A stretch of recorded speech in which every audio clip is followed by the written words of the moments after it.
Donc voilà, ça c'est pratique, on n'a pas dû faire deux blocs, c'est dans le même bloc on a un paragraphe qui s'étend sur plusieurs colonnes, c'est le titre, oui, puisque dans InDesign, un titre est considéré comme un paragraphe. Techniquement, pour InDesign, il n'y a pas de différence.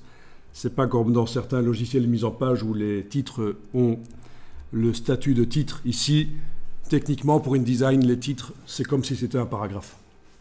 Et donc voilà, on va également augmenter la taille du caractère. N'hésitez pas. Ici, j'y vais avec la touche Shift, je suis passé à 40, voilà, voilà.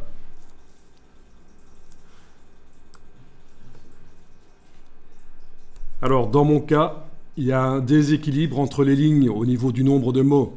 Ce genre de choses peut être réglé de deux manières. Soit je mets le curseur en face d'un mot et je fais Shift Entrée. C'est comme dans Word, ça existe aussi, c'est le retour forcé à la ligne, ce n'est pas une balise de fin de paragraphe, c'est le saut de ligne forcé. Donc touche majuscule, retour chariot, Shift Entrée.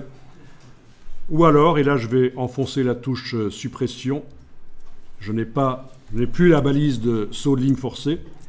Ou alors, donc, je vais dans le menu de la palette paragraphe et je demande d'équilibrer les lignes.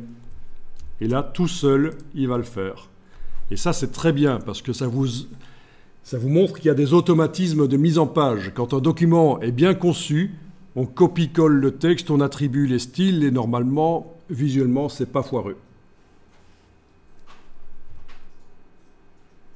Donc maintenant, si on va dans le menu de la palette style de paragraphe, on remarque que ceci est coché.